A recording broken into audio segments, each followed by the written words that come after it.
It started with the birds, and I know how that sounds. But trust me, once you've lived by the water long enough, it's the birds you notice first, not the politics.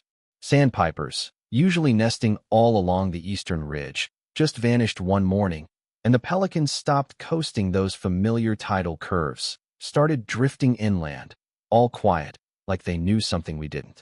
You learn to spot these shifts if you're out here, really living it, not just weekending on a pretty porch. My name's Calvin Morrow, retired coastal engineer, the kind of guy who gets called in to fix the mess after some hotshot developer promises luxury homes on dirt that ought to stay wild. After 30 years of fighting with people who valued square footage over common sense, I bought my patch of ground outside the HOA lines. High enough to stay dry, humble enough nobody wanted to build on it but me. The development next door, Sandhill Bluffs, grew up fast. Cookie-cutter houses, pink and teal siding. All those fake Mediterranean arches, sprouting over land that used to be my grandfather's fishing haunt. They called it coastal living. Like you could trademark that. Their HOA was run by folks who had more legal muscle than sense. Lawyers, realtors, people who thought property lines were suggestions and marshes were just future parking lots. They built low, built wide, and when I tried to warn them about erosion at a community tent meeting, stood there sweating with my tide charts and satellite overlays. I might as well have been yelling into the wind. Linda Prescott, HOA president, nails painted like blood, interrupted me mid-sentence, all polite venom. Mr. Morrow, are you saying we should worry about high tides in December? We've had high water before. Sure, but not like this, I told them, explaining how their seawall was a joke, their drainage buried under patios, erosion up 30% in 2 years. They smiled, took notes, and published a newsletter calling me a fear-mongering retiree. Never mind, I'd spent more time battling tides than they'd spent learning their own zip code. They tore out the last mangroves for the view, redirected runoff onto my land, stacked fake dunes, and poured concrete like it would hold back the ocean if they just believed hard enough. Every time I tried to raise a flag, emails, calls, even a plea to a city planner I'd mentored, I got brushed off. They've got teeth, legal teeth. Zoning's in their pocket. The winter nor'easter that year didn't even make landfall, but it nudged the tide high enough to soak their trails and crawl spaces, a little ghost of what was coming. The HOA put out a PR blast about transient anomalies, while folks started asking for some pumps at the hardware store, buying sandbags just in case. When I mailed my 30-page report, projections, risks, ways to fix it, to Linda herself, it came back unopened, stamped, refused by recipient. That's when I knew it wasn't ignorance anymore. It was denial. So, I did what stubborn old men do. I prepped. Quietly. Cleared my drainage, reinforced my slopes, raised my generator and workshop wiring, planted water-rooting vegetation.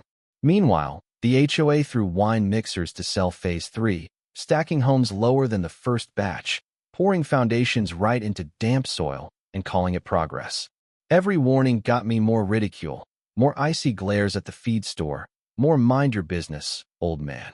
When they finally cut the last mangroves, I watched in silence as landscaping crews hacked down roots older than half the neighborhood, tearing out nature's last buffer while Linda watched from her porch, queen of the cul-de-sac, her dog Bentley at her side.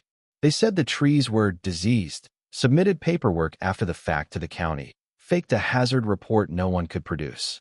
A neighbor I'd barely spoken to, Janice something, started a rumor thread on the HOA Facebook group. Angry recluse sabotages property values. I got screenshots in my mailbox, messages in Sharpie. Don't you have anything better to do? Then someone spray-painted bitter on my fence in HOA green. I called the sheriff, but unless I had a camera or a witness, it was just territorial disputes. That's what he called it. Territorial. Like I was some coyote raiding their henhouse. By April, they built a viewing deck over the wetland buffer. No permits, no plan, just wood and wishful thinking. I filed complaints. They disappeared. The HOA spun the development as the next Naples, but the birds knew better. The crows started clustering along the marsh, not flying, just watching. I dug a test trench along my property and hit saltwater 6 inches down, more than I'd seen since the 90s. Tidal intrusion. I started keeping a binder. Dates, photos, GPS logs. Sent one last, careful letter to the board, just the facts, not an accusation, offered to speak at their meeting. 2 days later, a lawyer's cease and desist landed on my doormat. I was creating undue anxiety for residents. As if anxiety, not seawater, was the problem. I went silent. Stopped fighting, stopped arguing, just watched. Watched the ground get heavy with salt. The HOA chase optics instead of solutions, sandbags for show, drone shots for the newsletter, while the drainage clogged and the lawns flooded. Then, quietly, I started holding workshops, storm prep sessions in my garage. Nothing official, just hurricane readiness, meetups, word of mouth. People trickled in, saw the old satellite photos, heard about king tides and storm surge, and I let the evidence do the talking. It's funny, truth's like water. You can block it for a while, but pressure builds. That's when the real twist dropped. One night, a young guy knocks on my door, Felix Gutierrez, city planner, nervous as a rabbit. He lays out maps on my kitchen table, shows me flood projections and internal memos, red lines slicing right through Sandhill Bluffs. They modeled your property as a catch basin for overflow, he says. Without your consent. They knew the risk and signed off anyway. Suddenly, it all made sense. The stonewalling, the rumors, the hostility. They weren't just ignoring me. They were counting on my land to save their homes. Betting on my silence. I doubled down, shared the real flood maps in my next workshop, quietly handed Marcy, a sharp realtor and reluctant HOA loyalist, a flash drive with Felix's data. Marcy's the kind of woman who can recite property codes in her sleep, but that morning, when I showed her the new flood zones, she just stared. That's not the map we got during escrow, she said. No, I said. The board kept the 2012 base map and buried the new one. She left angry. At them, at herself, maybe at me. But word got out. Contractors started pulling out. Residents started asking, are we sure about drainage? Board meetings got messy. And then, out of nowhere, a binder arrived in my mailbox. Minutes, emails, a contingency plan that named me directly. Frame Morrow as a paranoid exaggerator. Do not engage. That was the final straw. I uploaded everything. Sent the truth to every neighbor who'd ever set foot in my garage. The response was instant. Calls, messages, some angry, some apologetic, most just scared. That evening, Linda and her lawyer showed up at my porch, warning me about spreading panic and property values. I told her, you're worried about listings while children sleep one storm away from disaster. Let that sink in. She left speechless. The flood didn't hit with a bang. It came like a betrayal, slow, steady, water creeping over the seawall where the mangroves once held, soaking streets the HOA swore were built to last. By midnight, people were wading through their own living rooms, sandbags useless, cars half submerged.